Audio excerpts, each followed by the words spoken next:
आप देख रहे हैं देश लाइव, देश की आवाज। आदाब, नमस्कार, सत श्री अकाल। देश लाइव में आपका स्वागत है। मैं हूं सहल कुरैशी। मध्य प्रदेश का एक था व्यापम घोटाला। क्या हुआ, कितने लोग मारे गए, क्या क्या चीजें हुई, कितनों के नाम आए, बिल्कुल शांत। अब मध्य प्रदेश में एक और घोटाला आया और ये घोटाला बहुत ही खतरनाक है। जिस तरीके से देश में बेरोजगारी बढ़ रही है, इस बेरोजगारी के बीच में भर्ती के लिए आवेदन देने के लिए एडवर्टाइज आती है, लोग आवेदन देते हैं, लाखों बेरोजगार युवा आवेदन करते हैं। लेकिन उसके बाद यह देखा गया कि उन सरकारी पदों पर सीधे तौर पर बीजेपी, आरएसएस और एबीवीपी के लोगों को बिना इंटरव्यू के नौकरी पर रख लिया जाता है। जी हां दोस्तों, यह बड़ा घोटाला है और इसीलिए कहा जाता है कि जो विचारधारा की लड़ाई है वो असली लड़ाई है।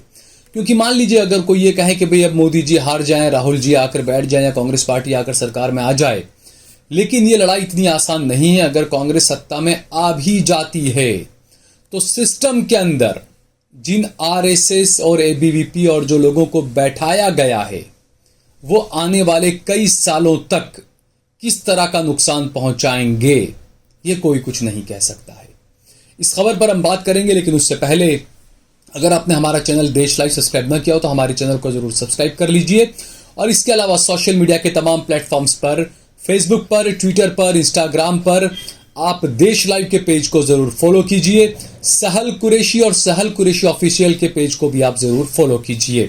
तो हम बात कर रहे हैं कि जो सरकारी नौकरियां होती है उसके अंदर किस तरीके से आरएसएस, बीजेपी और एबीवीपी के लोगों को लाकर घुसा दिया गया, वो भी बिना मेरिट के, बिना इंटरव्यू के। कई सवाल खड़े हो रहे हैं दोस्तों, लेकिन इस घोटाले पर गोदी मीडिया में आपको कहीं आवाज मेरे ख्याल से शायद सुनाई नहीं देगी। तो दोस्तों, ये पूरे घोटाले के बारे में आपको विस्तार से बता रहे हैं कि हुआ ये मध्य प्रदेश में व्यापम से बड़ा ही जो घोटाला बताया जा रहा है, इसमें आरएसएस, बीजेपी और एबीवीपी के लोगों को इंटरव्यू पे रख लिया गया, माफ कीजिएगा, इंटरव्यू के बिना ही नौकरी पर रख लिया गया है। एमपी के ग्रामीण एवं पंचायत विभाग ने नवंबर 2021 में एक एडवर्टाइजमेंट जारी की और इसमें कहा गया कि 14 कैटेगरीज के अंदर 1100 पद खाली हैं, इसके लिए आप आवेदन कीजिए। जब ये एडवर्टाइज आई, पेसा में ये ऐड आई, पेसा के जरिए ऐड दी गई और उसके बाद 1 लाख लोगों ने यहां पर अप्लाई किया। 1 लाख लोगों ने इस नौकरी के लिए आवेदन दिया। 1 लाख बेरोजगारों ने 1100 पदों के लिए आवेदन किया। और जो आवेदन करने की जो फीस होती है, इस फीस के जरिए जो मध्य प्रदेश की जो सरकार है, शिवराज सरकार, उस सरकार ने तकरीबन 6 करोड़ रुपए इकट्ठा किए। आप सोचिए, 1100 पद थे, 1 लाख लोगों ने नौकरी के लिए आवेदन दिया, 6 करोड़ रुपए उन्होंने भरे और इसके बाद मेरिट लिस्ट निकाली गई, लोगों को इंटरव्यू के लिए भी बुलाया गया। सभी कैटेगरीज के तो इंटरव्यू करा लिए गए, हो गए इंटरव्यू सभी तकरीबन कैटेगरीज के लिए, लेकिन डिस्ट्रिक्ट कोऑर्डिनेटर और ब्लॉक कोऑर्डिनेटर के इंटरव्यू जो 9, 10, 11 फरवरी 2022 को होने थे, इन इंटरव्यूज को एक दिन पहले, इंटरव्यू के एक दिन पहले, यानी 9, 10, 11 को इंटरव्यू होना था, लेकिन 8 फरवरी 2022 को एक नोटिफिकेशन जारी करके कह दिया गया कि तमाम ये इंटरव्यू रद्द किए जा रहे हैं। क्यों रद्द किए गए, किस लिए रद्द किए गए, किसको पूछकर रद्द किए गए, किसके इशारे पर रद्द किए गए, किसके कहने से रद्द किए गए, ये कोई खबर कहीं पर नहीं है। बहरहाल जब ये इंटरव्यू रद्द कर दिए गए, जिनके इंटरव्यू कराए गए थे उनके प्रोसेस को भी, क्योंकि मैंने बताया जैसे सब कैटेगरी में इंटरव्यू हुआ था, लेकिन जिनके इंटरव्यू करवा दिए गए थे पहले, उनके इंटरव्यू का जो प्रोसेस था वो भी जून 2022 में रोक दिया गया। क्यों रोका गया ये नहीं पता। और अब सामने आया एक महाघोटाला। वो महाघोटाला कुछ इस तरह का है कि अभी मार्च 2023 में अचानक एक खबर आई कि मध्य प्रदेश की राजधानी भोपाल में नवनियुक्त पीसा ब्लॉक कोऑर्डिनेटर और डिस्ट्रिक्ट कोऑर्डिनेटर की एक 3 दिवसीय ट्रेनिंग चल रही है और उसमें सूबे के, राज्य के मुख्यमंत्री खुद मौजूद रहे। जब ये खबर सामने आई तो वो तमाम लोग खड़े हो गए जिन्होंने इंटरव्यू के लिए आवेदन दिया था, जिनके इंटरव्यू रद्द हो गए थे। वो लोग खड़े हो गए, उन्होंने कहा कि इंटरव्यू तो रद्द हो गए थे इस पद पर, फिर यहां पर लोगों की नियुक्ति और ट्रेनिंग, तमाम चीजें कैसे हो गई। उसके बाद जब ये तमाम चीजें हुई तब कई अहम चीजें निकल कर सामने आई।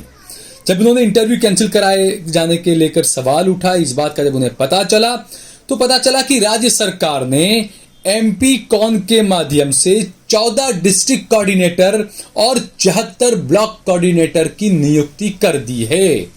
अब जब पेशा इस मामले के अंदर पहले ही ये तमाम चीजें देख रहा था तो अचानक ही एमपी के कौन का डिपार्टमेंट इसमें कैसे शामिल हो गया। एमपी कौन ने आखिर इन पदों पर 14 डिस्ट्रिक्ट कोऑर्डिनेटर और 74 जो दूसरे ब्लॉक कोऑर्डिनेटर है उनको अपॉइंट कैसे कर दिया। और हैरानी की बात है कि यह अपॉइंट भी किया गया बिना इंटरव्यू के।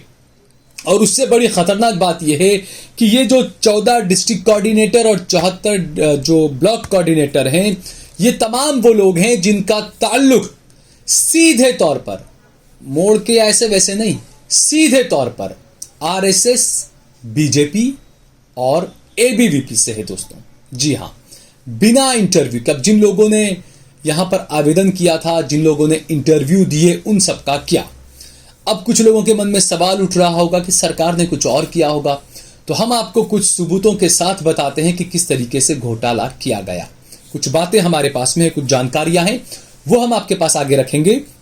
अब देखिए, यह आशुतोष सिंगला, इन्हें खंडवा का डिस्ट्रिक्ट कोऑर्डिनेटर बनाया गया है और इनका सीधा ताल्लुक बीजेपी के एक एमएलए से रहा है। बीजेपी के एमएलए के ये पर्सनल असिस्टेंट हुआ करते थे, जिन्हें अब इंटरव्यू के बिना पोस्टिंग मिल चुका है। ये दूसरे हैं सुखदेव, इन्हें बैतूल में पोस्टिंग मिला है और इनका सीधा नाता एबीवीपी से है। 2021 में मेरिट में इनका नाम 5000वें नंबर पर था, लेकिन फिलहाल इन्हें पोस्टिंग मिल चुका है। अब आप सोचिए, 5000 से पीछे मेरिट में इनका नंबर था 2021 में और इन्हें पोस्टिंग अब मिल चुका है। ये तीसरे हैं संदीप कुलस्ते। संदीप कुलस्ते को मंडला में इनकी पोस्टिंग की गई है, दी गई है, नई नौकरी इन्हें मंडला में दी गई है। मंडला के हैं ये, और बीजेपी शेड्यूल्ड ट्राइब्स सेल्स के ऑफिस के सेक्रेटरी रहे हैं, यानी बीजेपी से सीधा ताल्लुक। ये देखिए, दिनेश वासुनिया इनका नाम है, रतलाम के हैं। ये आरएसएस के वर्कर हैं। संघ का प्रथम वर्ष इन्होंने पूर्ण किया है और इनका नाम पिछली बार मेरिट में 1859वें नंबर पर था। अब मेरिट में भले ही 1000 नंबर के माफ कीजिएगा 10,859वां इनका नंबर था मेरिट में, लेकिन इन्हें नौकरी दे दी गई है। किसकी रहम राह पर नौकरी दी है, ये सवाल उठता है। और इन्हें जो है वो बिना इंटरव्यू के डिस्ट्रिक्ट कोऑर्डिनेटर बना दिया गया है। दूसरा एक ये नाम देखिए आप, ये प्रवीण चौहान हैं। ये अलीराजपुर से हैं, आरएसएस के कार्यकर्ता हैं, पथ संचालन भी करते रहे हैं और इन्हें भी जो है वो कोऑर्डिनेटर बना दिया गया है। ये छठा नाम आप देखिए, गौर सिंह कटारा। ये जबुआ के हैं और जबुआ के डिस्ट्रिक्ट कोऑर्डिनेटर इन्हें बनाया गया है। इससे पहले ये आरएसएस का जो संगठन है जनजाति विकास, उसके लिए ये जिला अध्यक्ष के तौर पर काम कर चुके हैं, अपनी सेवा दे चुके हैं। और ये तमाम घोटाले जो हमने बताए, 6 नाम आपको बताए, और ये बताया जा रहा है कि तकरीबन सभी वो लोग हैं जिनका सीधा ताल्लुक आरएसएस, बीजेपी और एबीवीपी से रहा है। मेरिट में इनका नाम नहीं था। इंटरव्यू क्यों कैंसिल करा दिए गए, अचानक इन लोगों को क्यों भर्ती कर दी गई, इस बारे में जब पंचायत मंत्री से कुछ रिपोर्टरों ने, कुछ पत्रकारों ने बात करने की कोशिश की तो पंचायत मंत्री ने कहा कि नहीं, हमें इस बारे में कुछ पता ही नहीं है। इसके अलावा जब पंचायत डायरेक्टर से, पंचायत विभाग के डायरेक्टर से जब इस बारे में पूछा गया तो उन्होंने ये कह दिया कि ये इंटरव्यू कब कराए गए, क्यों कैंसिल कराए गए, इसके बारे में हमें कुछ पता ही नहीं है। अब आप सोचिए, एक विभाग का डायरेक्टर जिसकी जिम्मेदारी होती है, उसी को नहीं पता कि इंटरव्यू रद्द क्यों करा दिए गए। किस तरीके से साजिश रच कर आरएसएस, एबीवीपी उस मानसिकता के लोगों को जगा दी जा रही है सरकारी नौकरियों में, इलीगल तरीके से, अवैध तरीके से कह सकते हैं। अब यहां पर सवाल ये उठता है, लोग कहेंगे सहल कुरैशी मुसलमान है इसलिए ये बीजेपी का विरोध करता है। मैं ये पूछना चाहूंगा कि इन 1100 पदों पर जिन 1 लाख बेरोजगारों ने आवेदन दिया था, क्या वो तमाम 1 लाख बेरोजगार क्या वो मुसलमान थे? नहीं। मुश्किल से उन 1 लाख में से मेरे ख्याल से 5000 भी नहीं होंगे जो मुसलमान होंगे, बाकी तमाम हिंदू होंगे। ये उनकी पेट पर लात मारी गई, उनकी नौकरी उनसे छीन ली गई बीजेपी की सरकार की तरफ से, आरएसएस की करीबी होने की वजह से, कि जिनकी आरएसएस से करीबी थी उनको नौकरी दे दी गई और जो लोग आवेदन कर रहे थे उनसे नौकरी छीन ली गई। एक बड़ा घोटाला, लेकिन गोदी मीडिया में यह आवाज कहीं पर सुनाई नहीं देगी। किस तरीके से सिस्टम के अंदर आरएसएस, एबीवीपी इस विचारधारा को बढ़ाया जा रहा है गैर आईनी, गैर संवैधानिक तौर पर, ये एक बड़ा घोटाला फिलहाल नजर आ रहा है। इसके आरोप लग रहे हैं। अब क्या जांच होगी, क्या होगा, चुनाव में कब होगा, क्या होगा, चुनाव कैसे रहेंगे, जनता कितना यकीन करेगी, या एक बार फिर से जनता वही हिंदू मुसलमान की लहर में बह जाएगी, ये एक बड़ा सवाल है। अगर आपको ये वीडियो पसंद आया हो तो इस पर कमेंट करिए, इसे लाइक करिए, इसे ज्यादा से ज्यादा शेयर करिए। अगर आपने हमारा चैनल देश लाइव सब्सक्राइब न किया हो तो हमारे चैनल को जरूर सब्सक्राइब करिए।